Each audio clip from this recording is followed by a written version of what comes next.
Hi friends, welcome to Relax Recipes. இன்னைக்கு நம்ம ஒரு ஸ்வீட் ரெசிபி தாங்க பார்க்க போறோம். கேரளால உள்ள ரொம்பவே ட்ரெடிஷனலான ஒரு ஸ்வீட் ரெசிபி நெய் அப்பம் எப்படி பண்ணலாம்னு பார்க்கலாம். ஒரு கப் பச்சரிசி எடுத்துங்க. இத நல்லா கழுவிட்டு 3 மணி நேரம் தண்ணியில ஊற வச்சுக்கலாம். அரிசி நல்லா ஊறிட்டு இப்போ இத கொஞ்சம் கூட தண்ணி இல்லாம நம்ம வடிகட்டி எடுத்துக்கணும். வெல்லத்தை தட்டி சேர்த்துக்கிறேன். இதுல கொஞ்சமா தண்ணி விட்டு இலக்கி வடிகட்டி எடுத்து வச்சுக்கணும். நிறைய தண்ணி விடக்கூடாது, கொஞ்சமா தான் விடணும். கட்டியான வெல்லப்பாக்கு தான் நமக்கு வேணும்.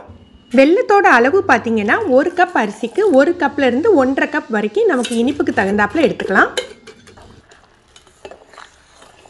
வெல்லம் நல்லா இலக்கிட்டு நமக்கு பாகு பதம்லாம் எதுவும் தேவையில்லை. இதை வடிகட்டி எடுத்துக்கலாம். அரிசியை நல்லா வடிகட்டி எடுத்து வச்சாச்சு. வெல்லத்தையும் நல்லா கொதிக்கிற வெந்நீரில் கரைச்சி ஃபில்டர் பண்ணி எடுத்து வச்சாச்சு. பாருங்கள் கலர் எப்படி இருக்குன்ட்டு. அப்புறம் கொஞ்சமாக ஏலக்காய் தூள், நெய். இந்த நெய்யப்பத்துக்கு முக்கியமான பொருள் அப்படின்னு பார்த்தீங்கன்னா இந்த பழம் தாங்க. இதை எங்கள் ஊர் சைடுகளில் கதலி பழம் அப்படின்னு சொல்லுவாங்க. எங்கள் ஊருக்கு வெளியில் கேட்டிங்கன்னா இது பாளையங்கோட்டை பழம் அப்படின்னு சொல்லுவாங்க. இது சின்ன சின்னதாக இருக்கிறதுனால 3 பழம் சேர்த்துக்க போகிறேன். பெருசாக இருந்தால் 1 அல்லது 2 மட்டும் சேர்த்துக்கோங்க. பழம் அதிகமாக சேர்த்திங்கன்னா அப்பம் நெய் நிறைய குடிக்கும். அரிசியை பழம் ஏலக்காய் தூள் சேர்த்து அரைச்சிக்க போகிறோம். தண்ணி எதுவுமே சேர்க்கக்கூடாது. நம்ம வெள்ளைப்பாக எடுத்து வச்சுருக்கோம் இல்லையா, இது பாகு இல்லை, வெள்ளத்தை நல்லா கொதிக்கிற வெந்நீரில் கரைச்சி எடுத்து வச்சுருக்கோம். இதை சேர்த்து தான் அரைச்சிக்கணும். ரொம்ப தண்ணியாகவும் இல்லாமல் கட்டியாகவும் இல்லாமல் தோசை மாவு பதத்தில் அரைச்சிக்கோங்க. இது ரொம்ப நைஸான மாவாக இருக்க வேண்டாங்க, சன்னமான ரவை மாதிரி இருக்கணும். அந்த பதத்தில் நம்ம அரைச்சி எடுத்துக்கலாம். இதை முதல்ல ஒரு சுற்றிட்டு அப்புறம் வெள்ளை தண்ணி சேர்த்துக்கலாம்.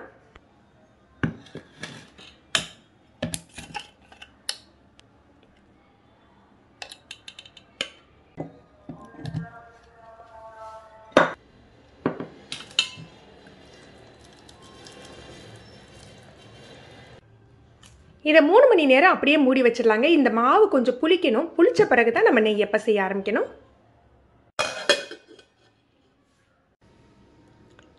ஃப்ரெண்ட்ஸ், இப்போ ரிவ்யூக்கு வந்திருக்க ஒரு ப்ராடக்ட் பற்றி பார்த்துடலாம்.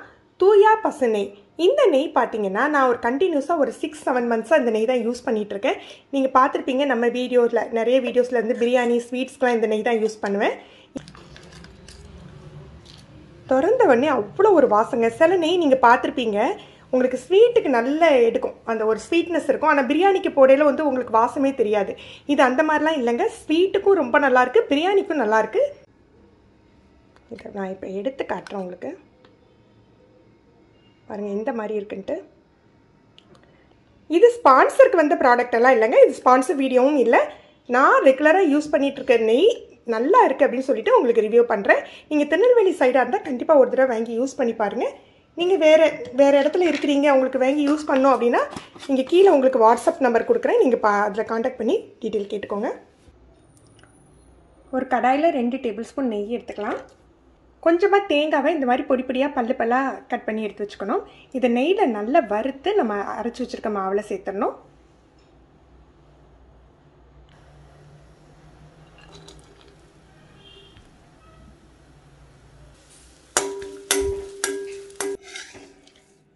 இந்த மாதிரி பொன் முருவலாக வறுத்துக்கணும்.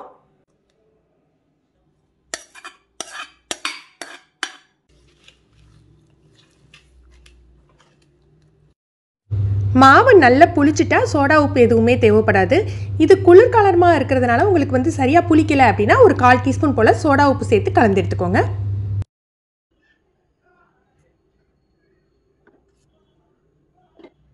இந்த அப்பத்துக்கு நெய் கொஞ்சம் ஜாஸ்தியாக தாங்க சேர்த்துக்கணும். ஒவ்வொரு குழிலையும் 1 ஸ்பூன் நிறைய நெய் விட்டுக்கோங்க. நெய்க்கு பதிலாக நீங்கள் நெய்யும் எண்ணெயும் கலந்து கூட யூஸ் பண்ணலாம். நெய் நல்லா சூடானாக்கில் நம்ம மாவு விட்டுடலாம். மாவு விட்ட பிறகு நம்ம மீடியம் ஃப்ளேமில் வச்சு நல்லா சுட்டு எடுக்கணும். ஒரு 1/2 குழி அளவுக்கு மாவு விட்டுக்கோங்க.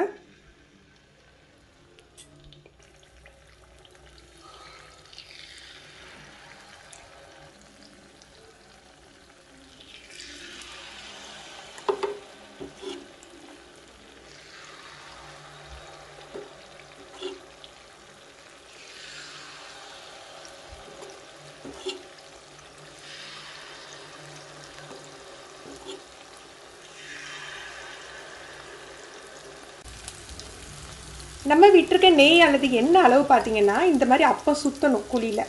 அந்த அளவுக்கு இருக்கணுங்க. அப்படி இருந்தால் தான் நல்ல பொன்முறுவலாக உங்களுக்கு பொரிஞ்சு வரும்.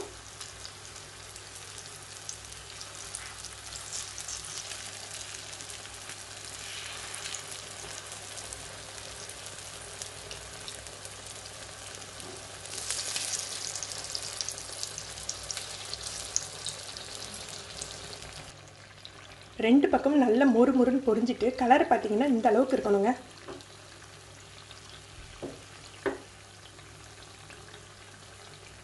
இந்த அளவுக்கு ப்ரௌன் கலரில் வரணும்.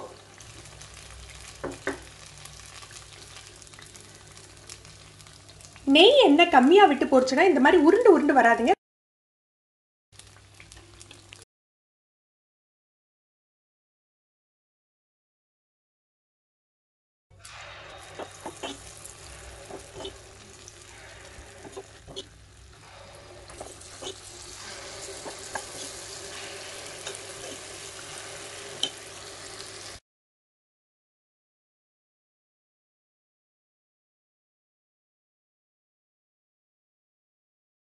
ஃப்ரெண்ட்ஸ், நீங்களே இந்த நெய்யப்பம் ட்ரை பண்ணி பாருங்கள். இந்த வீடியோ எப்படி இருந்ததுன்னு கமெண்ட் பண்ணுங்கள். இந்த வீடியோவை மறக்காமல் லைக் பண்ணி ஷேர் பண்ணுங்கள். தேங்க்யூ.